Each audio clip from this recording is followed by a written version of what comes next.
Hello everyone, good morning. मैं शरद यादव एक बार फिर से आप सभी का स्वागत करता हूं आपके अपने यूट्यूब चैनल ग्लैंस एकेडमी पर। दोस्तों, आज की इस क्लास में हम लोग कवर करेंगे यूपी पीसीएस प्रीलिम्स 2024 का जो एग्जाम आयोजित होने वाला है 17 मार्च 2024 को।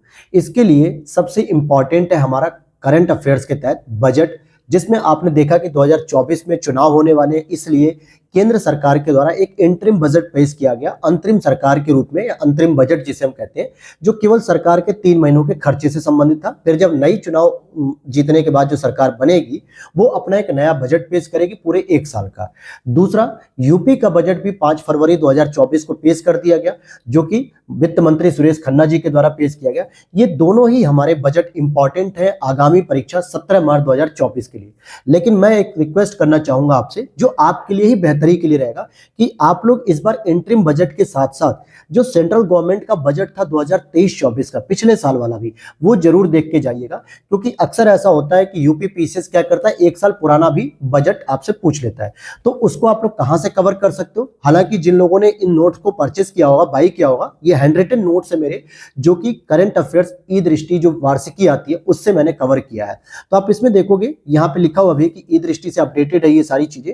तो यहाँ पर मैंने आप लोगों को क्लास में पढ़ाया था, यूट्यूब सेक्शन पे आप देखोगे कि केंद्रीय बजट 2023-24, इसके पूरे के पूरे हैंडरिटन नोट्स वगैरह ये सारी चीजें हैं। तो इसको जरूर आप पढ़ लीजिएगा। और साथ में आप यहाँ पर देखोगे इकोनॉमिक सर्वे भी था इसका 2022-23 का, और इसी के साथ मैंने आपको यूपी बजट 2023-24 को भी कवर कराया था। ये पिछले साल का बजट है। अगर आप देखोगे, किस साल का बजट है? पिछले साल का। और अगर मैं बात करूं तो ये पूरी की पूरी क्लास मैंने सेंट्रल बजट और यूपी बजट पिछले साल का जो ये पूरा कंप्लीट है, ये सारी चीजें मैंने क्लास में करा दी है। आइए मैं आपको क्लास भी दिखाता हूँ यूट्यूब पर कहां पर मिलेगी।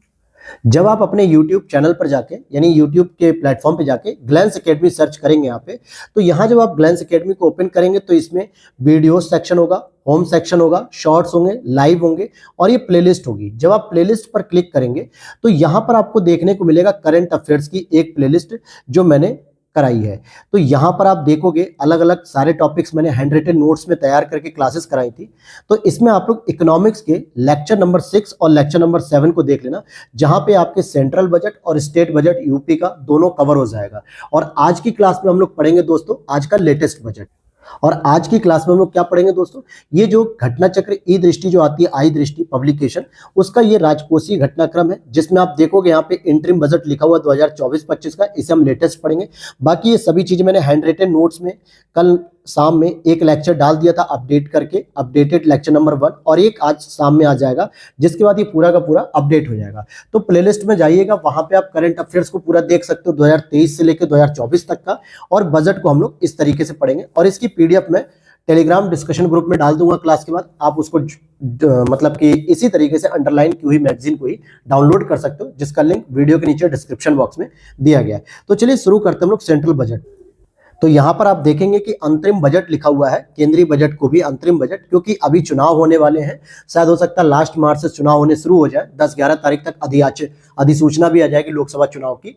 तो इसी वजह से जब सरकार नई गठित हो जाएगी नए लोकसभा चुनाव में, तो उसके बाद एक नया बजट आएगा जो फिर से हम लोग कवर कर लेंगे। तो इसमें क्या क्या इंपॉर्टेंट चीजें, ये क्या क्या खास बातें, इसकी बात करेंगे।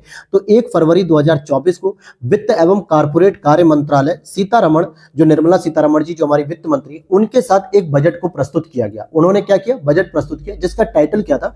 सबका साथ, सबका विकास और सबका विश्वास मंत्र, सबका प्रयास। इसके समग्र राष्ट्रीय दृष्टिकोण के साथ अंतरिम बजट 2024-25 को प्रस्तुत किया गया है। तो यहाँ पे जो टैगलाइन इन्होंने दी है वो ये दी है कि सबका साथ होगा, सबका विकास होगा और सबका विश्वास, ये मंत्र इन्होंने अपनाया है। जो कि अभी तक क्या होता था, मोदी जी कहते थे सबका साथ सबका विकास, अब कहा जाता है सबका साथ सबका विकास, सबका विश्वास और सबका प्रयास, मतलब जनता का भी प्रयास होना चाहिए।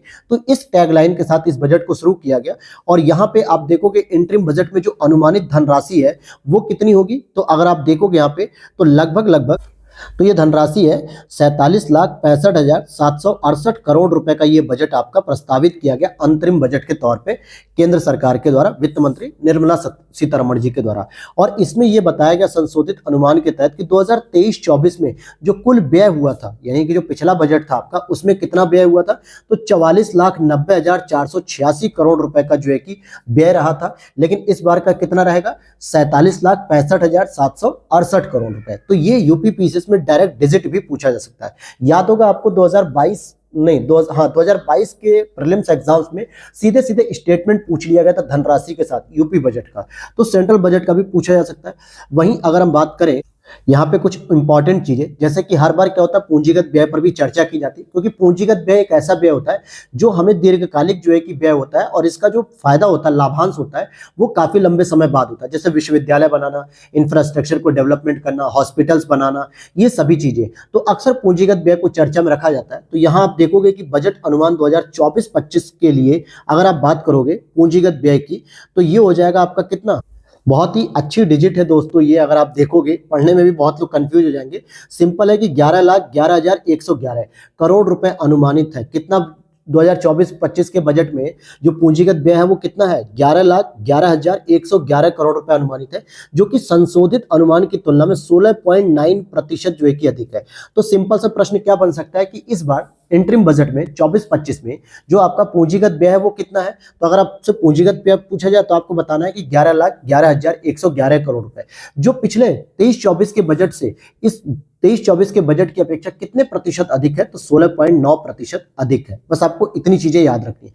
फिर आगे हम बात करेंगे कि बजट अनुमान 2024-25 में, अगर मैं बात करूं बजट अनुमान 2024-25 में राज्यों को जो हस्तांतरित किए जा रहे हैं कुल संसाधन, यानी कि राज्यों को कितने रुपए भेजे जा रहे हैं। आप एक चीज नोटिस करना, इस बार बजट में बहुत सारे ऐसे नंबरों का प्रयोग किया गया जिनका रिपीटेशन ज्यादा है। जैसे 1 देखो बहुत एक साथ लिखा हुआ है, 2 यहां पर देख सकते हो बहुत बार लिखा हुआ है।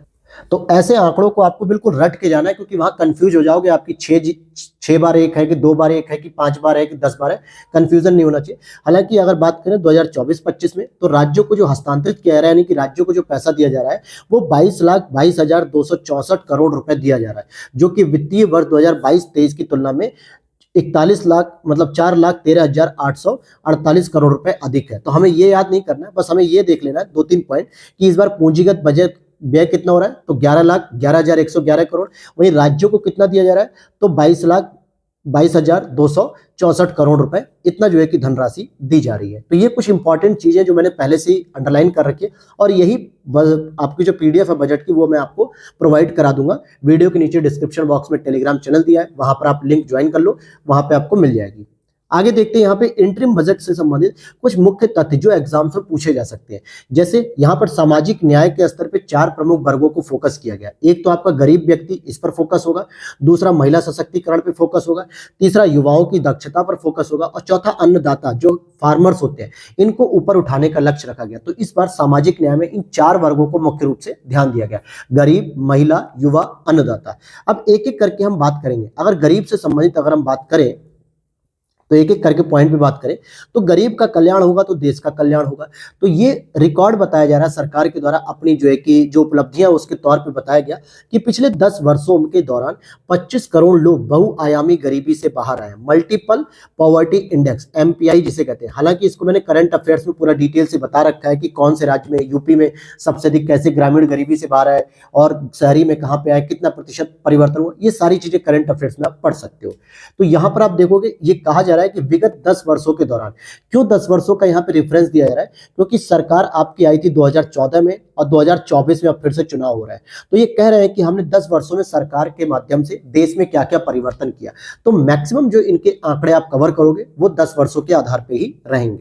आगे देखते हैं, पीएम जनधन खातों के उपयोग से बैंक खातों में लगभग 34 लाख करोड़ रुपए का प्रत्यक्ष हस्तांतरण किया गया, और इस प्रकार सरकार को 2.7 लाख करोड़ रुपए की बचत हुई। इस पॉइंट को समझ लो, क्योंकि यहां से प्रश्न पूछा जाएगा। सिंपल सी बात है, जो 35 करोड़ लोगों के जो है कि खाते खोले गए ना पीएम जनधन खाते में, ठीक है, जिसमें प्रधानमंत्री जनधन खाता था, इसमें कहा गया कि लगभग 34 लाख करोड़ रुपए तक का जो है कि डीबीटी हस्तांतरण किया गया। चाहे वो गैस की कनेक्शन की डीबीटी हो, यूरिया डीबीटी हो, या फार्मर्स की डीबीटी हो, किसी प्रकार की जो लाभ हस्तांतरण किए जाते सरकार के द्वारा, पहले बिचौलियों के माध्यम से होते थे, और जो बिचौलिए होते थे, दलाल होते थे, वो सारा पैसा खा जाते थे, कुछ पैसा ही जो है कि लाभार्थी तक पहुंचता था। तो सरकार मुख्य रूप से जिसके लिए योजना चला रही है उसको प्रमुख रूप से लाभ नहीं मिल पाता था। लेकिन जब से 2015 से पीएम जनधन खाते की शुरुआत की गई, उसमें अब तक जो है कि 34 लाख करोड़ रुपए का डीबीटी हस्तांतरण हो चुका है, और इसमें पूरे के पूरे सरकार को भी बचत हुआ, 2.7 लाख करोड़ रुपए की बचत हुई है। तो ये बहुत बड़ी बचत है जो कि बिचौलियों के खाते चली जाती। बिचौलियों की जेब में चली जाती, लेकिन इसको बचाया गया। वहीं पीएम स्वनिधि के तहत 78 लाख फेरी वालों को ऋण सहायता दी गई, जिसमें 2.3 लाख फेरी वालों को तीसरी बार ऋण दिया जा चुका है। ये जो पीएम स्वनिधि है, ये जब भारत आत्मनिर्भर भारत करके वो आया था, जिसको हम कह सकते हैं पैकेज के रूप में, कोविड के दौरान, ठीक है, ध्यान देना 2020 में कोविड के दौरान आत्मनिर्भर भारत के तौर पे आया था। और इस समय अगर हम बात करें तो स्ट्रीट वेंडर, जो गली में जो फुटपाथ पे जो रेहड़ी पटरी लगाते थे, उनको 10,000 रुपए तक का लोन देने के लिए जो है कि ऋण देने की व्यवस्था थी, जिसमें अब तक 78 लाख फेरी वालों को ऋण दिया जा चुका है। कितना?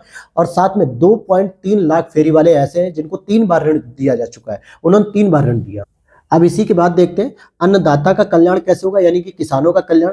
तो उसके लिए पीएम किसान सम्मान योजना के तहत 11.8 करोड़ किसानों को वित्तीय सहायता दी गई है। कितने करोड़ किसानों को? 11.8 करोड़ किसानों को।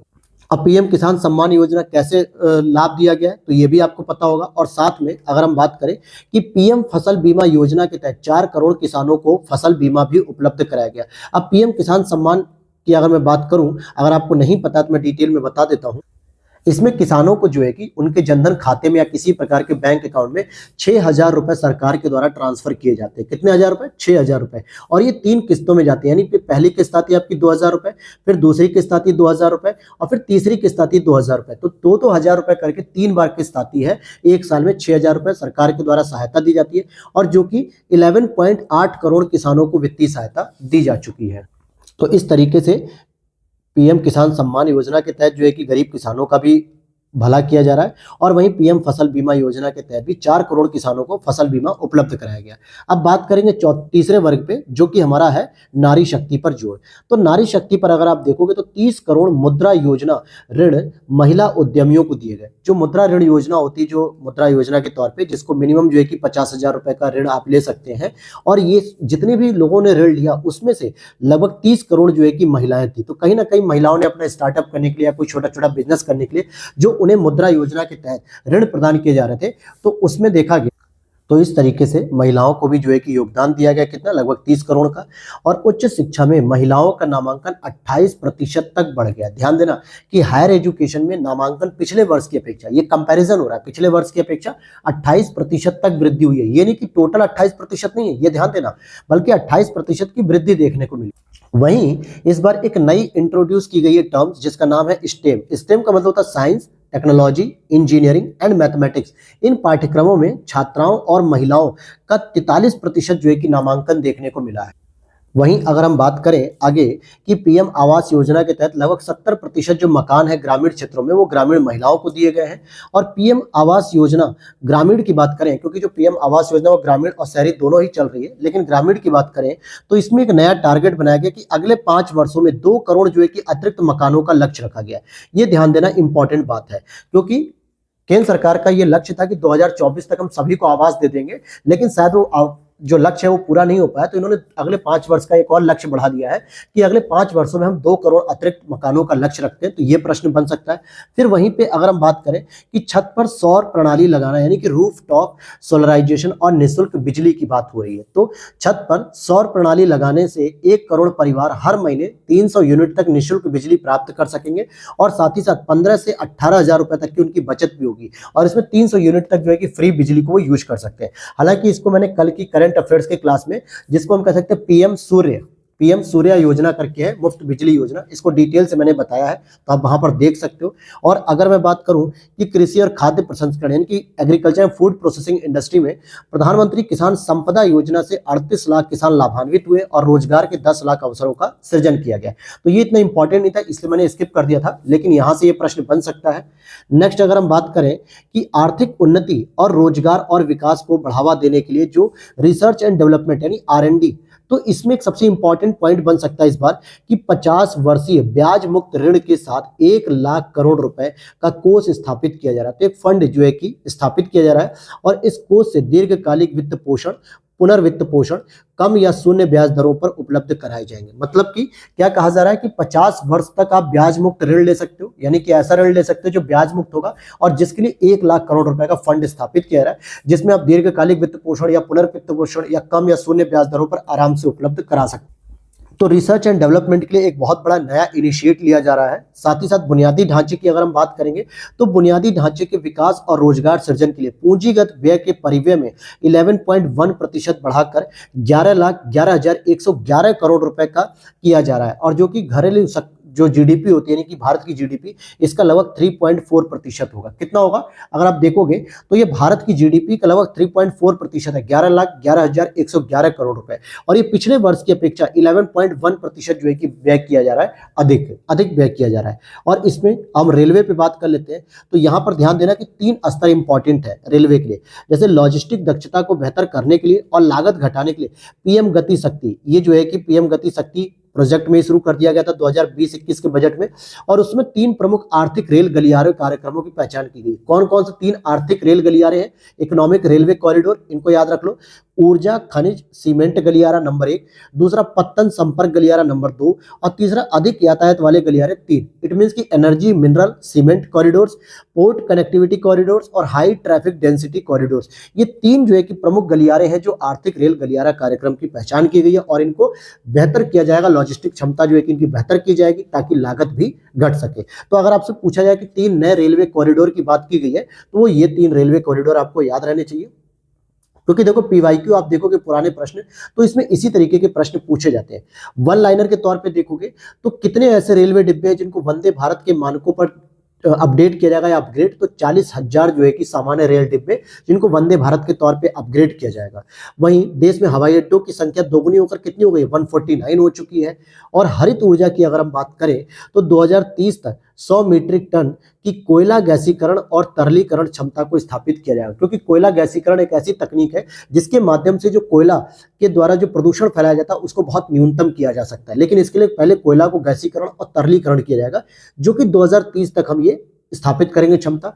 वहीं इन्वेस्टमेंट की बात करें तो 2014 से लेकर 2023 तक पिछले 10 साल के दौरान एफडीआई का अंतर्प्रवाह 596 अरब डॉलर रहा, जो कि 2005 से लेकर 14 तक, जबकि कांग्रेस की गवर्नमेंट थी उसकी तुलना में आप देखोगे तो दुगना हो गया है। तो इस समय कितना है 2014 से 23 तक? तो 596 अरब डॉलर रहा है। और वर्तमान में 2023 में अगर मैं बात करूं कितना जो है कि इन्वेस्टमेंट आया तो ये आया था 49 अरब डॉलर, जिसमें कि भारत कौन से नंबर पे था? 8वें नंबर पे था। और ये रिपोर्ट अंकटाड के द्वारा प्रस्तुत की गई थी। हालांकि इसको ही मैंने करंट अफेयर्स में डिटेल से बता रखा है।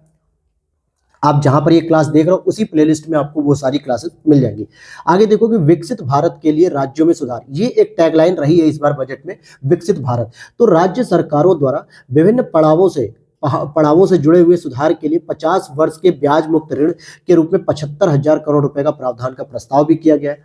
अब आते हैं, बात करते हैं डायरेक्ट टैक्स की। तो देखो वित्त मंत्री ने प्रत्यक्ष करों की मौजूदा दरों को बरकरार रखने का प्रस्ताव दिया, यानी कि जो टैक्स रेट थी, टैक्स की स्लैब, जैसे कि पहले क्या थी 2.5 लाख पे जो है कि आपको छूट मिल जाती थी, फिर 5 लाख पे आपको रिबेट मिल जाती थी 12,500 रुपए की, ये अलग अलग थे। तो इस समय क्या है कि 7 लाख तक आपको कोई भी टैक्स नहीं देना पड़ेगा। पहले 5 लाख तक जीरो रहता था, अब 7 लाख तक। तो इसको जो है कि कोई चेंज नहीं किया गया, वैसे के वैसे ही रखा गया। और इसमें कह रहे हैं कि पिछले 10 साल के दौरान प्रत्यक्ष कर संग्रह 3 गुना और रिटर्न दाखिल करने वालों की संख्या 2.4 गुना बढ़ी है। यानी पहले क्या होता था, लोग कर की चोरी करते थे, बताते ही नहीं थे कि हमारी इनकम इतनी है कि नहीं। लेकिन अब क्या सरकार ने आधार कार्ड, पैन कार्ड, बैंक, डिजिटलीकरण, इसके माध्यम से पूरी जानकारी कलेक्ट कर ली कि कौन व्यक्ति कितना रुपया कमा रहा है। और जिससे हर व्यक्ति, चाहे वो दबाव में आके, चाहे वो राष्ट्रभक्त के रूप में या फिर अपनी नैतिक जिम्मेदारी समझ के आईटीआर को फाइल कर रहा है, टैक्स रिटर्न फाइल कर रहा है या फिर जो है कि टैक्स को पे कर रहा है, तो 2.4 गुना तक इसमें वृद्धि देखने को मिली। वहीं अगर हम आखिरी पॉइंट पे बात करें तो सॉवरेन वेल्थ फंड अथवा पेंशन फंड द्वारा स्टार्टअप के लिए किए गए निवेश पर टैक्स का लाभ जो है कि 31 मार्च 2025 तक बढ़ा दिया गया कि इस पे कोई भी जो है कि टैक्स नहीं लिया जाएगा, टैक्स पर लाभ, यानी कि जो होता है ना। वहीं आगे हम बात करेंगे कि अप्रत्यक्ष कर की अगर हम बात करें तो इस वर्ष औसत मासिक सकल जीएसटी संग्रह जो है कि दोगुना होकर 1.66 लाख करोड़ रुपए तथा जीएसटी कर आधार यानी कि जीएसटी टैक्स बेस भी दुगना हो गया, 2 गुना हो गया। तो अगर आप बात करोगे तो यहाँ पे मासिक कलेक्शन के आधार पे दिखाया जा रहा है कि अब पहले जो है कि मासिक कलेक्शन मान लो कि 80 लाख करोड़ रुपए का होता था, लेकिन अब कितना हो गया, लगभग उसका डबल हो चुका है, 1 लाख मतलब 1.66 लाख करोड़ रुपए तक का हो रहा है। तो ये बताया जा रहा है कि अब जीएसटी की रेट भी बढ़ रहा है, यानी कि जीएसटी का जो, जब जीएसटी 2017 में इंट्रोड्यूस किया गया था तो बहुत सारे राज्यों ने, बहुत सारे नेताओं ने विरोध किया कि ये नुकसान करेगा, लेकिन अब उसके बेनिफिट्स देखने को मिल रहे हैं, ऐसा बजट में बताया जा रहा है। वहीं अगले पॉइंट को देखते हैं कि विगत वर्षों के दौरान कर व्यवस्था को तर्कसंगत बनाने के लिए क्या क्या प्रयास किए गए। तो सबसे इंपॉर्टेंट प्रयास हम देखेंगे कि वर्तमान जो घरेलू कंपनियां हैं उनके ऊपर कॉर्पोरेट जो आयकर होता था, कॉर्पोरेट इनकम टैक्स जो 30% लगता था, अब उसे घटाकर 22% कर दिया गया। और वहीं विनिर्माण क्षेत्र की जो नई कंपनियां होंगी ना, उन्हें कॉर्पोरेट आयकर जो है कि 15% रखी गई है। अब दोनों में फर्क समझिएगा। जो वर्तमान घरेलू कंपनियां जो पहले से ही संचालित है, जिनके पास पहले से ही बहुत बड़ा एक स्टार्टअप है, बहुत बड़ा बिजनेस तैयार हो चुका है, जो रजिस्टर्ड है कंपनी के रूप में, जो कंपनी अधिनियम 2013 के तहत पहले से ही रजिस्टर्ड है और उनके पास एक बहुत बड़ी पूंजी हो चुकी है, तो उससे अब टैक्स लिया जाएगा 30% की जगह 22%। और साथ में जो विनिर्माण क्षेत्र में जो नई कंपनियां स्टैब्लिश हो रही हैं उसके द्वारा लिया जाएगा केवल 15%, क्योंकि अभी वो नई कंपनी है और उसमें जो है कि कुछ छूट दी जाएगी उसे, ताकि वो भी आगे बढ़ सके। क्लियर हो गई बात। अब यहाँ पे देखोगे अंतरिम बजट का 2024-25 का जरा सार देख लीजिए। तो यहाँ पे आप देखोगे 2023-24 की तुलना की जाएगी 2024-25 से। इन दोनों की ही मैं तुलना आपको बताऊंगा और मुख्य रूप से आपको घाटे वगैरह जो जीडीपी के रेशियो में होंगे बस वही बताना है आपको। तो देखो, हमें यहाँ पे ये पूरा का पूरा ये सिनेरियो नहीं पढ़ना है, क्योंकि इसकी हमारे लिए कोई आवश्यकता नहीं होती है। लेकिन हमें जो आवश्यकता है, जो मैंने सर्कल किए, सामान्यतः आपसे घाटा पूछा जाता है और जीडीपी के रेंज में पूछा जाता है, क्योंकि यहाँ पे आप देखोगे स्पष्ट लिखा हुआ है कि कोष्टक में दिए गए आंकड़े जीडीपी के प्रतिशत के रूप में जो हमारे भारत की जीडीपी रेट होगी। अगर मैं बात करूं आपसे कि इस वर्ष राजस्व घाटा, देखो ये वाला जो था ये कब का था, 2023-24 का था, और ये वाला कब का है दोस्तों, तो ये 24-25 का जो इंटरिम बजट आया है। ठीक है, इसको जरा अलग अलग में लिख दो। तो अब इसको समझते हैं कि जो राजस्व घाटा 2023-24 में था हमारे जीडीपी का 2.8%, इस बार जो इंटरिम बजट में है उसको 2.0 दिखाया गया कि हम 2.0 तक उसका लक्ष्य रखेंगे। वहीं राजकोषीय घाटा जो कि सबसे इंपॉर्टेंट है, फिस्कल डेफिसिट, ठीक है, तो इसको हम पूछा जा रहा है। तो ये 2023-24 में कितना था, 5.8% था, लेकिन अब इसे घटा के इस बार इंटरिम बजट में 5.1% किया जा रहा है। वहीं प्राथमिक घाटे की बात करें तो प्राथमिक घाटा 2023-24 में कितना था, 2.3% था, जिसे इस बार घटा के 1.5% तक किया जा रहा है। ये बहुत बड़े जो है कि माइलस्टोन अगर आप देखोगे तो कितने की कमी दिखी, 0.8% की, यहाँ पे देखोगे तो 0.7% की, यहाँ देखोगे तो लगभग 0.8% की आपको कमी देखने को मिल रही है। तो यही जो अंतर है, यही जो जीडीपी आंकड़े, यही बार बार आपसे पूछे जाते हैं। तो ये 3 इंपॉर्टेंट है, इनको याद रख लेना। तो आगे चलते हैं हम लोग यहाँ पे। अब यहाँ पर एक सबसे बेसिक प्रश्न कई बार आता था पहले एग्जाम में, अब लेकिन दिखता नहीं है ये प्रश्न, लेकिन हो सकता है कब किस्मत बदल जाए एग्जामिनर की और फिर से वो प्रश्न रख दे कि अंतरिम बजट 2024-25 में दिखाया गया कि रुपया कहाँ से आता है और रुपया कहाँ पर जाता है। अगर मैं रुपए आने की बात करूं तो सबसे अधिक, मान लीजिए आपके पास 100 पैसे हैं, 100 पैसे का मतलब हो गया 1 रुपया, आपके पास 100 पैसे हैं और उस 100 पैसे में से 28 पैसे आपको प्राप्त होते हैं उधार और अन्य देयताओं से प्राप्त होते हैं। किससे प्राप्त होते हैं, उधार और अन्य देयताओं से। वहीं दूसरे नंबर पे आयकर से आपको प्राप्त होते हैं क्या, इनकम टैक्स से आपको 19 पैसे प्राप्त हो जाते हैं। और तीसरा जो है कि आपको माल एवं सेवा कर व अन्य कर मतलब जीएसटी से आपको 18 पैसे प्राप्त होते हैं। तो इसको हम पूरा डिटेल से ना पढ़ के बस इतना जान लो कि रुपए कहां से आता है। वो 3 प्रमुख मद कौन कौन सी, तो नंबर 1 पे आएगी आपकी उधार एवं अन्य देयता, नंबर 2 पे आती है आपकी इनकम टैक्स और नंबर 3 पे आता है आपका जीएसटी। तो जीएसटी हमेशा पीछे रहेगा इनकम टैक्स की अपेक्षा। और रुपया सबसे अधिक जाता कहां पे है सरकार का, तो सबसे अधिक जाता है आपका करों और शुल्कों में राज्यों का हिस्सा, जो टैक्स कलेक्शन होता है जीएसटी के माध्यम से या जो डायरेक्ट टैक्स के रूप में इनकम टैक्स वगैरह जो कलेक्शन होता है उसमें राज्यों का भी तो हिस्सा होता है ना, तो वो दिया जाता है 20 पैसे लगभग। और दूसरा ब्याज अदायगी, सबसे अधिक पैसा ब्याज अदायगी, जो सरकार ऋण लेती है उसमें भी तो ब्याज अदायगी करती है ना, वित्त जैसे कि वर्ल्ड बैंक से लेती है, इंटरनेशनल मॉनेटरी फंड आईएमएफ से लेती है, या किसी भी दूसरे देश से लेती है, जैसे जापान से लिया गया है मेट्रो के डेवलपमेंट के लिए, बुलेट ट्रेन के लिए, तो उसमें जो है कि ब्याज अदायगी की जाती है। ये दोनों ही रैंक इस बार नंबर 1 पे है। और नंबर 2 पे आएगी आपकी 16 पैसे, जो कि आपका रक्षा और आर्थिक सहायता पर जो है कि मुख्य रूप से खर्च किए जाते हैं। तो ये कुछ प्रमुख चीजें थी जो आपको पता रहनी चाहिए। फिर आगे हम देखते हैं यहाँ पे अंतरिम बजट में कुछ आंकड़ों पे आधारित हम प्रश्नों की बात करेंगे कि जो ग्राफ्स के आधार पे, जैसे अगर आप देखोगे कि घाटे की प्रवृत्तियां क्या रही हैं भारत सरकार की, कैसा घाटा रहा है, जैसे यहाँ पे राजकोषीय घाटा दिख रहा है आपको, यहाँ प्राथमिक घाटा दिख रहा है, यहाँ पे प्रभावी राजस्व घाटा दिख रहा है। तो मतलब राजस्व घाटे की बात करें, राजस्व घाटा देखो, राजकोषीय घाटा देखो और प्राथमिक घाटा, हम इनकी बात करें तो यूपीएससी कई बार स्टेटमेंट वाइज पूछती है। अगर आप 2022-23 से देखोगे और 2024-25 तक देखोगे, 22-23, 23-24, 23-24 संशोधित 24-25 तक, तो गौर करो कि राजकोषीय घाटा अगर आप देखोगे तो 6.4% से 5.9, 5.8, 5.1, यानी लगातार वो घट रहा है। वहीं राजस्व घाटा देखो 3.9, 2.9, 2.8, 2.0, प्राथमिक घाटा देखो 2.8, 3.2.3 और 2.3, फिर 1.5। तो आप देखोगे यहाँ पे मैंने एक स्टेटमेंट यूज किया इसको कि राजस्व घाटा मतलब राजकोषीय घाटा, राजस्व घाटा, प्राथमिक घाटा में लगातार कमी हो रही है। कैसी कमी हो रही है? लगातार। ये वर्ड मैंने क्यों लिखा? क्योंकि लगातार कमी हो रही है। किसी भी वर्ष ऐसा नहीं है कि घाटे में ऊपर नीचे देखने को मिला हो, लगातार कमी हो रही है। 2022-23 से आप कह सकते हो पिछले 3 वर्षों में लगातार कमी देखने को मिली, सरकार लगातार इस पे काम कर रही है। उसी तरीके से कर प्राप्तियों यानी कि जो टैक्स का कलेक्शन हो रहा है उसका अगर आप रुझान देखोगे तो आप देखो, सबसे पहले इनडायरेक्ट टैक्स की बात करो। अब यहां पर देखोगे 5.1%, फिर 5.1%, 5.0 और 4.9। तो क्या हमें यहाँ पे इनडायरेक्ट टैक्स में वृद्धि देखने को मिल रही है? हम कहेंगे नहीं। इनडायरेक्ट टैक्स के कलेक्शन में क्या हो रहा है? कमी देखने को मिल रही है। तो इसलिए मैंने लिख दिया लगातार कमी होती जा रही। 5.1 से 5.1, फिर 5.0, फिर 4.9। तो ये लगातार कमी देखने को मिल रही है। लेकिन अगर हम डायरेक्ट टैक्स की बात करें, जो इनकम टैक्स होता है, इसमें तो वृद्धि देखने को मिल रही है। कैसे? 6.1, 6.0, 6.6, 6.7। तो यहां पर आप देखोगे कि कहीं ना कहीं लगातार वृद्धि देखने को मिली है। और सकल राजस्व कर, सकल कर राजस्व का मतलब जिसमें डायरेक्ट और इनडायरेक्ट दोनों जोड़ लिया है, तो 11.2, 11.1, 11.6, 11.7। तो इसमें भी एक तरीके से लगातार आपको वृद्धि देखने को मिल रही है। बस एक वर्ष जो है कि थोड़ा सा कमी देखने को मिली। आगे देखते हैं। अब यहाँ पर हम लोग, यहाँ पर इतनी चीजें समझ में आ गई आपको। अब देखिए, इन सब की कोई जरूरत नहीं है, ये सब चीजें पढ़ने की आवश्यकता नहीं होती है। अब जरा सा हम यहाँ पर फोकस करेंगे। ठीक है, कहाँ पर फोकस करेंगे? थोड़ा सा फोकस करेंगे मेरे दोस्त। जैसे कि आप यहाँ पर देखोगे, केंद्र सरकार के कुछ व्यय अंतरिम बजट में दिए गए कि कहाँ कहाँ पे पैसा बजट में दिया जाएगा। जैसे पेंशन की बात करें तो 2,39,612 करोड़ रुपए दिए जा रहे हैं। रक्षा की बात करें तो 4,54,773 करोड़ रुपए दिए जा रहे हैं। और मैं आपको बताते चलूं कि सबसे अधिक, तो इसमें देख लेते हैं हम लोग। अगर मुख्य सब्सिडी में अगर आप देखोगे तो देखो, टोटल अगर हम सब्सिडी की बात करें तो 3,81,175। लेकिन यहां से जो प्रश्न बनेगा कि सबसे अधिक इन तीनों सेक्टर में सब्सिडी किस में दी जा रही है, तो खाद्य में दी जा रही है।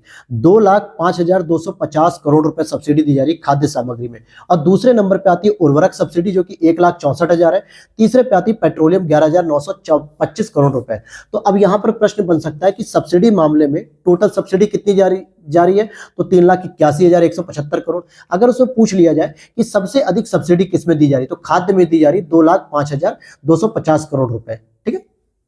और यहां पे अगर आप देखोगे कि कृषि और कार्य संबद्ध कार्यकलाप में तो 1,46,819 करोड़ रुपए हो गया। फिर वहीं शिक्षा पे अगर देखोगे तो 1,24,000 हो गया। ऊर्जा पे 76,302, स्वास्थ्य पे 90,171। ब्याज पे देखिए सबसे अधिक जो है कि पैसा कहाँ जा रहा है ब्याज पे, तो 11,90,440 करोड़ रुपए। और ग्रामीण डेवलपमेंट के लिए 2,65,808, सामाजिक कल्याण के लिए 56,501, राज्यों का अंतरण 2,86,787 करोड़ रुपए, परिवहन में 5,44,039 करोड़ रुपए और शहरी विकास में 77,524 करोड़ रुपए खर्च किए जा रहे हैं। अब जरा हम चलते हैं कुछ आंकड़ों की ओर। तो आंकड़े जैसे जो इंपॉर्टेंट है पेपर के लिए वो आपको याद होने चाहिए। जैसे कि अगर आप देखोगे बजट अनुमान 2024-25 में कितना जो है कि कलेक्शन किया गया है, तो लगभग 38.31 लाख करोड़ रुपए जो है कि कलेक्शन किया गया। अगर मैं इस पूरे सकल राजस्व में अप्रत्यक्ष अप्रत्यक्ष दोनों का अलग अलग प्रतिशत बताऊं तो डायरेक्ट टैक्स हो जाएगा 57.4% और बचा हुआ जो होगा वो आपका 42.6% इनडायरेक्ट टैक्स। क्योंकि टैक्स की तो दो ही तरीके होते हैं, या तो डायरेक्ट या तो इनडायरेक्ट। अगर मैं इसमें भी बात करूं कि सकल कर राजस्व जो हुआ वो जीडीपी का कितना था, मान लो हमारे भारत की जितनी भी जीडीपी है उसमें 38.31 लाख करोड़ रुपए कितना प्रतिशत हुआ, 11% हुआ। उस प्रतिशत में डायरेक्ट टैक्स का 6.7% है और अप्रत्यक्ष कर का होता है 4.9% जो है कि। तो यही जो है कि धनराशि यहां पर दिखा दी, वहां प्रतिशत में दिखा दी। और अगर उसमें भी पूछा जाए कि सबसे अधिक कर कहां से कलेक्शन हो रहा है, तो भाई इनकम टैक्स पे ज्यादा होता है 11.56 लाख करोड़, फिर जीएसटी पे होता है 10.68 लाख करोड़ और निगम कर पे होता है 10.43 लाख करोड़ रुपए। तो ये आपके टॉप में जो रहने वाले टैक्स कलेक्शन है। अब भारतीय अर्थव्यवस्था की एक समीक्षा की बात कर लेते हैं हम लोग। तो समीक्षा में अगर आप देखोगे मुख्य रूप से तो जनवरी 2024 में वित्त मंत्रालय ने भारत सरकार के आर्थिक कार्य विभाग द्वारा भारतीय अर्थव्यवस्था एक समीक्षा करके एक रिपोर्ट जारी की, जिसमें कहा गया कि देश की अर्थव्यवस्था चालू वित्त वर्ष 2024 में 7% या उससे अधिक की वृद्धि दर दर्ज करेगी। कितनी करेगी? 7% खुद जो है कि बजट में बताया गया समीक्षा में। और यह अगले वित्त वर्ष 2025 में भी वास्तविक वृद्धि दर 7% तक रह सकती है, यानी कि 7 से नीचे हमें नहीं जाना है। ये चीज याद रख लेना, ठीक है। और आगे देख लेते हैं अंतरिम बजट के कुछ अनुमानों की बात करें। देखो यही चीज तो मैं आपको बता रहा था कि कुल सब्सिडी कितनी जा रही है। तो भाई देखो 2022-23 मतलब 2023-24 में अगर आप देखोगे और 2024-25 में, तो इनके बीच में लगभग 6.99% की जो है कि कमी देखने को मिली। यानी 2023-24 में सब्सिडी ज्यादा दे रहे थे, जबकि 2024-25 में सब्सिडी कम कर दी गई। सिंपल सी बात है कि अगर अंतरिम बजट है तो अंतरिम बजट में कम तो की जाएगी, ठीक है। और यहाँ पे 90% तक जो सब्सिडी है वो केवल सब्सिडी खाद्य और उर्वरक पे जा रही है। खाद्य पे कितनी जा रही है? लगभग 50% जा रही है। और उर्वरक पे कितनी जा रही है? लगभग 40% जा रही है। तो सबसे अधिक सब्सिडी आपको यहीं पर देखने को मिलेगी। अब यहाँ पर आ जाते हैं बजट अनुमान में कि किसको किसको धनराशि सबसे अधिक दी गई है। तो अगर आप देखोगे कि 2024-25 के बजट में सबसे अधिक जो पैसा दिया गया वो 86,000 करोड़ रुपए दिया गया है मनरेगा को। और ध्यान देना कि 2023-24 और 24-25 दोनों के बजट की धनराशियां लगभग समान है। लगभग क्या? पूरी तरीके से समान है। और सर्वाधिक जो बजट दिया गया वो मनरेगा को दिया गया इस बार अंतरिम सरकार में। वहीं अगर हम दूसरे नंबर पे बात करें कि दूसरे नंबर पे सबसे अधिक पैसा किसको दिया गया, तो प्रधानमंत्री आवास योजना। और मैंने ये ऊपर ही बता दिया कि अगले 5 साल में 2 करोड़ आवास अतिरिक्त देने का लक्ष्य रखा गया। तो प्रधानमंत्री आवास योजना के लिए 80,671 करोड़ रुपए दिया गया, जो कि सेकंड नंबर पे। थर्ड नंबर पे पैसा दिया गया जल जीवन मिशन को, जो कि 70,163 करोड़ रुपए। तो अब सीधा प्रश्न आपसे पूछा जाएगा कि अंतरिम बजट 2024-25 में केंद्र सरकार ने किन योजनाओं को सबसे अधिक पैसा दिया, तो हम कहेंगे मनरेगा को 86,000 करोड़। दूसरे नंबर पे प्रधानमंत्री आवास योजना को दिया 80,671 करोड़। तीसरे नंबर पे जल जीवन मिशन को दिया 70,163 करोड़ रुपए। ये 3 अलग अलग हो गए। फिर अगला एक प्रश्न पूछा जाएगा कि 2023-24 और 24-25 में कौन कौन सी योजना ऐसी है जिन पे समान धनराशि खर्च की गई है, यानी कि समान बजट दिया गया, कोई कम या ज्यादा नहीं किया गया। तो मनरेगा पे 86,000 करोड़ रुपए सेम। और दूसरा है पीएम किसान योजना, जिसमें आप देखोगे 60,000 करोड़ रुपए सेम टू सेम दिए गए हैं। तो यहां तक सारी चीजें आपको क्लियर हो चुकी होंगी। और यहां पे एक पॉइंट याद रख लेना कि पिछले 10 वर्षों में भारत जो विश्व की 10वीं बड़ी अर्थव्यवस्था होता था, अब वो 5वीं सबसे बड़ी अर्थव्यवस्था बन चुका है। तो इतनी चीजों को याद रखना है आपको, ठीक है। अब चलते हैं हम लोग जरा एक समीक्षा की तरफ चलेंगे, यानी कि एक टाइटल दिया गया है कि 2014 से लेकर 2024 तक के बीच में जो परिवर्तनकारी विकास का दशक रहा, दशक मतलब होता है 10 साल का समय, जो भाजपा सरकार के द्वारा 2014 में पहली बार जब भारत में सरकार बनाई उन्होंने पूर्ण बहुमत के साथ मोदी जी के नेतृत्व में, और 2024 में फिर चुनाव हो रहा है। तो 2 दशक मतलब 2 कार्यकाल इन्होंने अपने पूरे किए 5-5 साल के। और यहां पर हम देखते हैं क्या क्या परिवर्तन देखने को मिला। तो पहली बात करेंगे 2023-24 में चालू अनुमानों के अनुसार जो ग्रोथ रेट है वो 7.3% तथा विगत 2 वर्षों 22 में 9.1% और 23 में 7.2% वृद्धि दर्ज की गई है। तो यहां पर ध्यान देना कि 23-24 में 7.3, 22 में 9.1 और 23 में 7.2% रही। और हम कुछ जानकारी लेते हैं तो उच्च शिक्षा में लड़कों की तुलना में लड़कियां अधिक है। और यही स्टेटमेंट आपसे यूपीपीसीएस पूछ लेगा। 28% पिछले वर्ष की अपेक्षा वृद्धि दर्ज की गई थी हायर एजुकेशन में लड़कियों के नामांकन की। लेकिन अगर होलिस्टिक वे में देखा जाए तो हायर एजुकेशन में लड़कों की तुलना में लड़कियां अब जो है कि ज्यादा एजुकेशन प्राप्त कर रही हैं।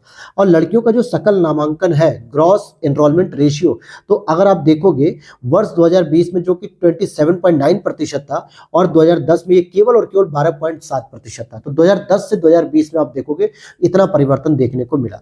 वहीं मान्यता प्राप्त स्टार्टअप की अगर हम बात करें तो 2016 में जो 452 थे, अब वो बढ़ के 2023 में 98,000 से अधिक हो चुके हैं स्टार्टअप हमारे भारत में। क्लियर। और यहाँ पे हम बात करेंगे कि कुल जीवीए में निर्माण क्षेत्र की हिस्सेदारी, यानी कि जो सेकेंडरी जो उद्योग सेक्टर होता है उसमें कुल जीवीए ग्रॉस वैल्यू एडिशन में इस क्षेत्र की हिस्सेदारी कितनी है, तो 2024 में 8.7% दर्ज की गई। कितनी? 8.7%। वहीं कुल जीवीए में सेवा क्षेत्र का यानी कि सर्विस सेक्टर की हिस्सेदारी की बात करें तो 2024 में ये 54.6% जो है कि दर्ज की गई है। अब हम चलते हैं आगे अपने इंपॉर्टेंट टॉपिक की ओर, जो कि यूपी बजट के अंतर्गत हम लोग कवर करेंगे। क्या पढ़ेंगे? यूपी बजट 2024-25 को हम लोग पढ़ेंगे, ठीक है। अब यहाँ पर इंपॉर्टेंट ये हो जाता है कि यूपी बजट का क्या होता है, कभी कभी पिछले बजट को भी प्रश्न पूछा जा सकता है। तो आपको पिछले बजट पे भी फोकस करके चलना है, पिछले बजट को बिल्कुल भी नहीं इग्नोर करना है, क्योंकि वहां से भी प्रश्न पूछने की संभावना है। और वो चीजें आप कहां से कवर कर सकते हो, तो मैंने जो करंट अफेयर्स के हैंड रिटन नोट्स की क्लास कराई है, इसी प्लेलिस्ट में मैंने अलग से बना रखी है। तो वहां पे इकोनॉमिक्स का लेक्चर नंबर 6 और 7 होगा। इसमें आपको सेंट्रल बजट और स्टेट बजट यूपी का दोनों ही जो मैंने स्टार्टिंग में दिखाया था क्लास के स्टार्टिंग में, उसे फॉलो कर लेना ताकि आपके बजट से रिलेटेड, चाहे इस वर्ष का प्रश्न हो चाहे पिछले वर्ष का प्रश्न हो, बिल्कुल गलत नहीं होगा। बहुत आराम से केवल 1 घंटे की क्लास में आप 4 बजट कवर करोगे, 2 सेंट्रल बजट, 2 स्टेट बजट, और 1 घंटे क्लास में आपका ये समझो कि 4 से 5 प्रश्न यहीं से पूछे जाएंगे। पक्का लिख रहा हूं, पक्का मैं गारंटी दे रहा हूं कि 4 से 5 प्रश्न यहीं से हो, तो इसको इग्नोर करने की गलती मत करना। चलिए टॉपिक पे आते हैं। 5 फरवरी 2024 को उत्तर प्रदेश सरकार के वित्त मंत्री सुरेश खन्ना जी के द्वारा 2024-25 के लिए कुल कितना बजट पेश किया गया? ये देखो जो है कि 7,36,437.71 करोड़ रुपए का बजट अनुमान प्रस्तुत किया गया। कितना बजट प्रस्तुत किया गया? 7,36,437.71 करोड़ रुपए का बजट प्रस्तुत किया गया है। अगर हम बात करें कि 2024-25 में कुल व्यय कितना हो रहा है, तो वही चीज है कि 7,36,437.71 करोड़ रुपए का व्यय किया गया। अगर मैं बात करूं इस कुल व्यय में राजस्व लेखा व्यय कितना और पूंजीगत लेखा व्यय, पूंजीगत आपको पता है कि एक ऐसा व्यय होता है जो कहीं ना कहीं घाटे में नहीं शो किया जाता है, क्योंकि इसका जो परिणाम मिलता है वो हमें दीर्घ काल में मिलता है। जैसे हम अच्छी हेल्थ व्यवस्था को सही करें, अच्छी शिक्षा व्यवस्था को सही करें, अच्छी महिला सशक्तिकरण की योजनाएं लागू करें, या फिर अच्छा इंफ्रास्ट्रक्चर डेवलपमेंट शुरू करें, आधारभूत संरचनाओं को सही करें, तो इनमें जो पैसा खर्च होता है वो पूंजीगत व्यय के अंतर्गत आता है। लेकिन इसका पैसा जो है कि तत्काल तो लगता है कि हमें बहुत करोड़ रुपए हमने खर्च कर दिए, लेकिन इसका जो परिणाम मिलता है वो लंबे समय बाद अच्छा मिलता है। इसलिए इसको हम पूंजीगत व्यय अलग करते हैं और राजस्व व्यय अलग करते हैं। तो अगर मैं राजस्व व्यय की बात करूं तो लगभग आप देखोगे कि 5,32,655.33 करोड़ रुपए का राजस्व व्यय होगा, और वहीं अगर मैं बात करूं कि 2,03,782.38 करोड़ रुपए पूंजीगत लेखा व्यय है, तो कितना कितना व्यय आया भाई? देखो 7,36,437 करोड़ का तो बजट ही है, जो कि पिछले साल के बजट से भी अधिक है। पिछले साल लगभग 6,80,000 करोड़ के आसपास बजट था, इस बार उससे भी ज्यादा हो गया। तो इसमें 5,32,000 के आसपास तो राजस्व व्यय हो गया और 2,03,000 के आसपास पूंजीगत व्यय हो गया, मतलब पूंजीगत व्यय हो गया। अब यहां पर हम बात करेंगे कि जो सरकार के द्वारा इस बजट में क्या किया गया कि लगभग 24,863.57 करोड़ रुपए की नई योजनाएं भी सम्मिलित की गई। कितने करोड़ की बजट सम्मिलित की गई? तो 24,863.57 करोड़ रुपए की नई योजनाएं सम्मिलित की गई। जबकि पिछले इस बजट में, जो कि पिछले बजट में ज्यादा थी, पिछले बजट में आपको देखने को मिलेगा 32,721.96 करोड़ रुपए की नई योजनाएं शामिल थी।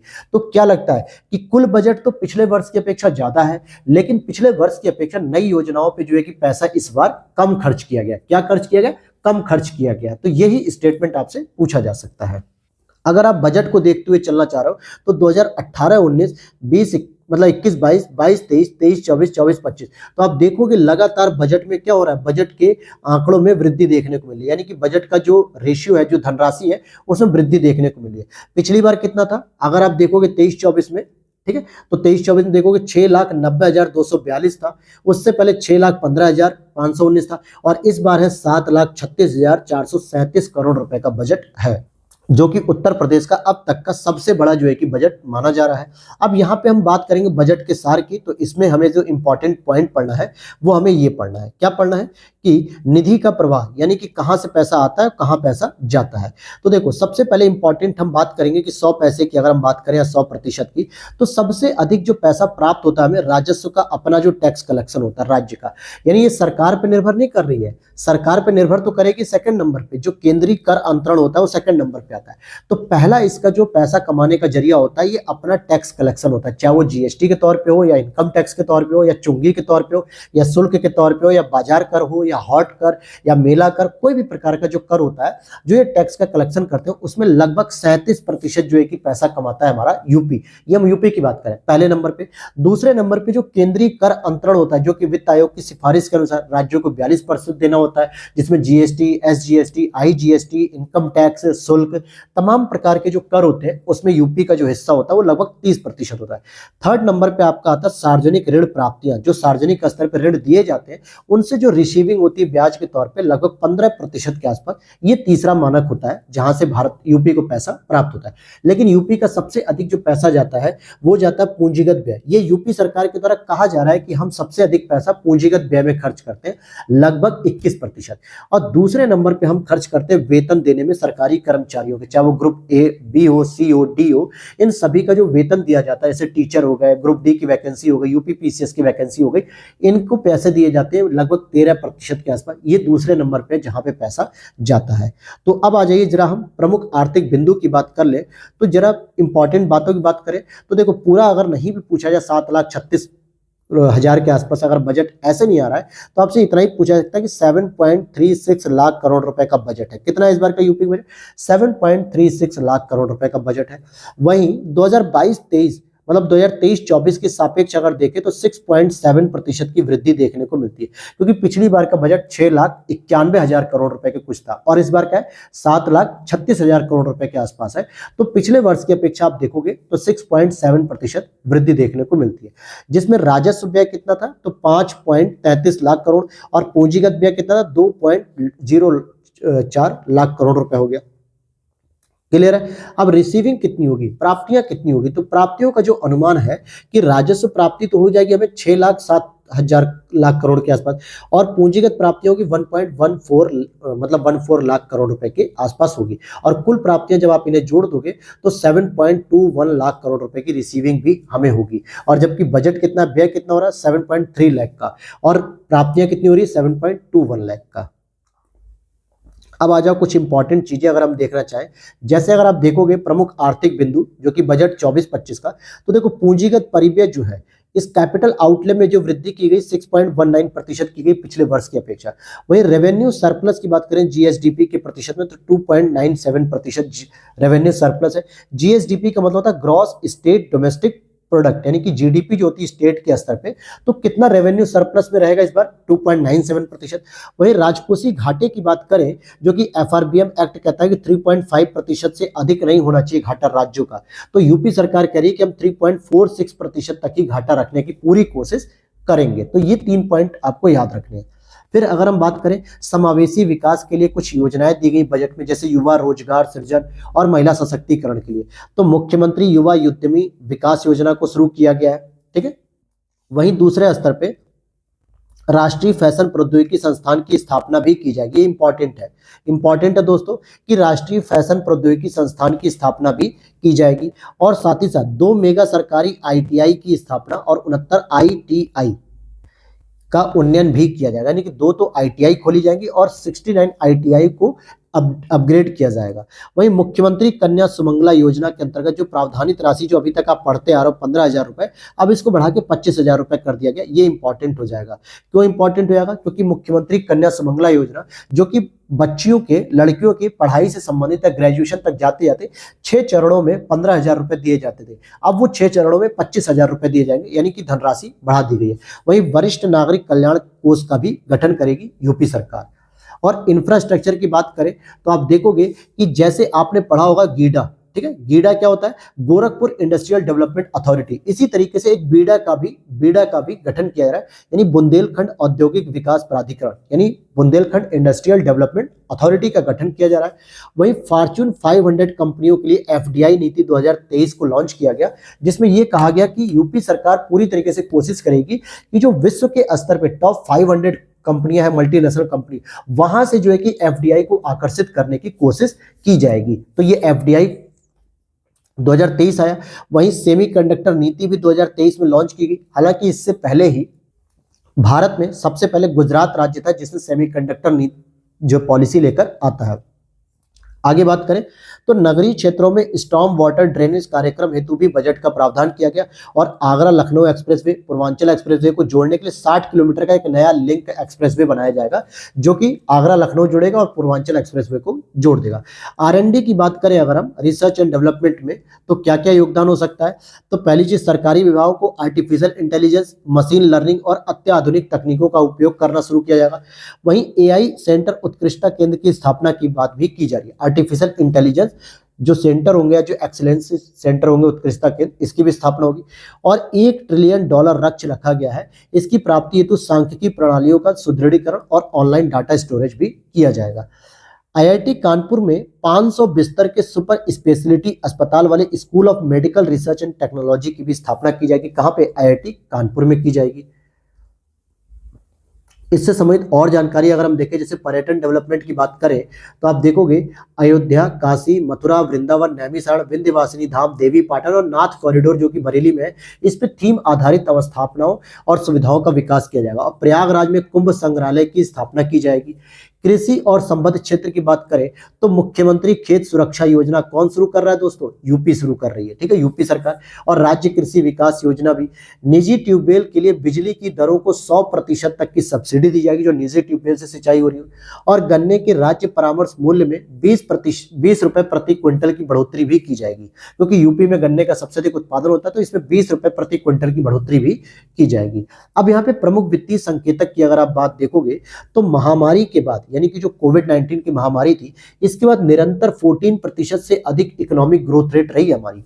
अगर हम बात करें 2020-21 में तो लगभग 17.5% थी, और 2023-24 में 23.61% थी, और 24-25 में उम्मीद है कि 24.99% तक हम पहुंच जाएंगे।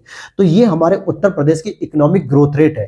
तो 23-24 में कितनी थी? 23.61 थी, और 24-25 में कितनी होगी? 24.99। ये हमारी लगातार वृद्धि देखने को मिल रही है, 14% से अधिक हम देखने को मिलती है। और जानकारी ले लेते हैं कि किन विभागों को प्रमुख आवंटन किया गया। अभी हम योजना की बात नहीं कर रहे हैं, हम विभागों की बात कर रहे हैं। तो जो सबसे अधिक पैसा दिया गया है वो कहां पे दिया गया है? तो प्राथमिक शिक्षा, जो कि बेसिक एजुकेशन डिपार्टमेंट से संबंधित है, तो सबसे अधिक पैसा दिया गया लगभग 76,035, और ये सभी धनराशि करोड़ में। तो 76,000 करोड़ आप कैसे कह सकते हो? प्राथमिक शिक्षा विभाग को दिया गया। वहीं ऊर्जा में कितना दिया गया? तो लगभग 57,000 करोड़ रुपए दिया गया। नमामि गंगे और ग्रामीण जल आपूर्ति के लिए 25,110 करोड़ रुपए दिया गया। और पंचायती राज में कितना दिया गया? 21,197 करोड़ रुपए दिया गया। और एमएसएमई उद्योग जो होता है, भारी और मध्यम उद्योग, इसके लिए 21,000 करोड़ रुपए दिया गया। तो ये तो थे आपके, जो आप लिस्ट में देख सकते हो, ये किससे संबंधित है? ये विभाग हो गए।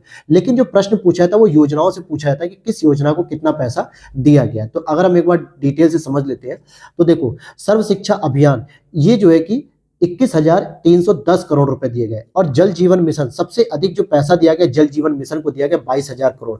तो अभी आप कहोगे सर, अभी आपने ऊपर बताया कि प्राथमिक शिक्षा को जो है कि सबसे अधिक पैसा दिया गया, तो मैंने वही चीज कहा कि प्राथमिक शिक्षा से संबंधित जो विभाग है ना, बेसिक एजुकेशन डिपार्टमेंट जो है, प्राथमिक स्तर की जो शिक्षा की बात करता है, उस विभाग को सबसे अधिक पैसे दिए गए, ना कि योजना को। लेकिन यहाँ पे अगर आप योजना टाइटल देख रहे हो तो जल जीवन मिशन को सबसे अधिक पैसा दिया गया 22,000 करोड़।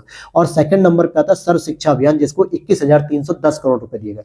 फिर हम बाकी सभी योजनाओं को पढ़ते हैं, जैसे राष्ट्रीय ग्रामीण आजीविका मिशन 3,695, पीएम आवास योजना ग्रामीण स्तर पे अगर देखोगे तो 2,441 करोड़ रुपए, स्वच्छ भारत मिशन ग्रामीण स्तर पे तो 4,867 करोड़ रुपए, समेकित बाल विकास योजना जिसको हम लोग ICDS कहते हैं, यानी इंटीग्रेटेड चाइल्ड डेवलपमेंट स्कीम, इसमें 5,129 करोड़ रुपए, पेंशन जो कि सामाजिक क्षेत्र में होता है तो 12,620 करोड़ रुपए, मनरेगा की बात करें तो 5,060 करोड़ रुपए, पीएम ग्राम सड़क योजना 3,668 करोड़ रुपए, पीएम आवास योजना शहरी 3,948 करोड़ रुपए, स्वच्छ भारत मिशन शहरी 2,708 करोड़ रुपए, और अमृत 2.0 की बात करेंगे तो ये 4,500 करोड़ रुपए जो है कि दिए गए हैं।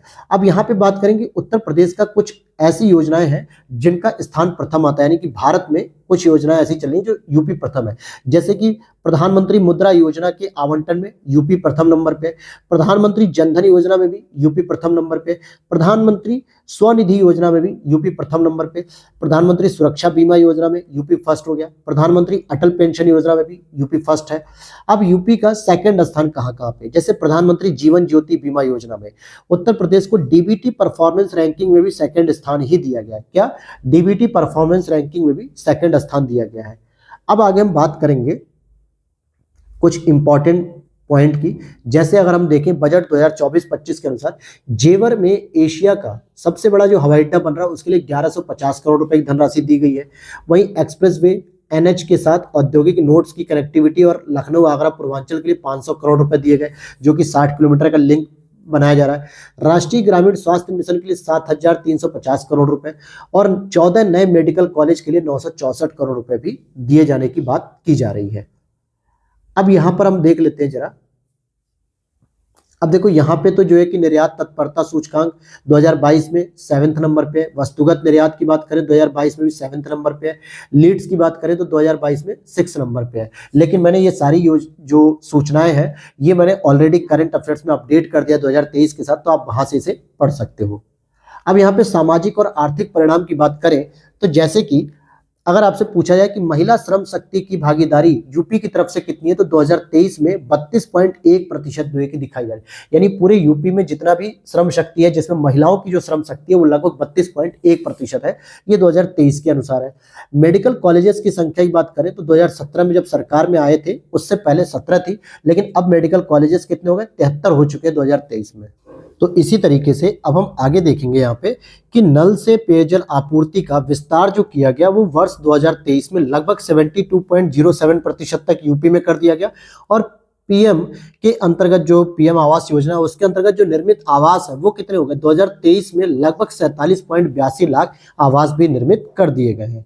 अब आगे चलते हैं। यहाँ पर एक छोटी सी इंपॉर्टेंट जानकारी है कि विद्युत ऊर्जा की स्थापना क्षमता में कितना योगदान है भारत में यूपी का। तो आप देखोगे 2023 में लगभग 29,912 मेगावाट तक की क्षमता एस्टैब्लिश हो चुकी है विद्युत ऊर्जा के अंतर्गत।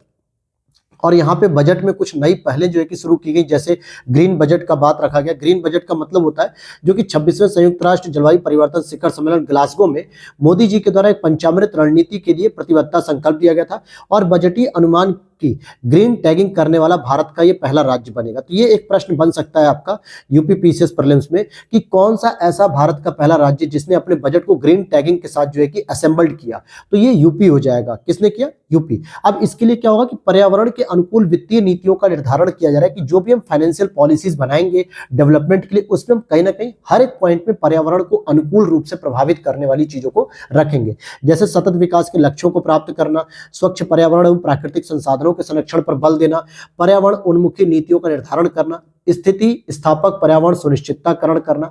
और यहाँ पे पथ प्रवर्तक कुछ कदम भी अगर देखोगे तो जैसे आप इसमें देख सकते हो कि सौर ऊर्जा नीति 2022 को लॉन्च किया गया, राज्य जैव ऊर्जा नीति 2022 लॉन्च की गई, इलेक्ट्रॉनिक वाहन विनिर्माण गतिशीलता नीति 2022 लॉन्च की गई, जैव विविधता को प्रोत्साहन देने के लिए नमामि गंगे पहल और ग्रीन एनर्जी कॉरिडोर। तो ये कुछ इंपॉर्टेंट सेगमेंट है जहां से बजट में नई पहलें शुरू की गई और ये ग्रीन टैगिंग के अंतर्गत आएंगी।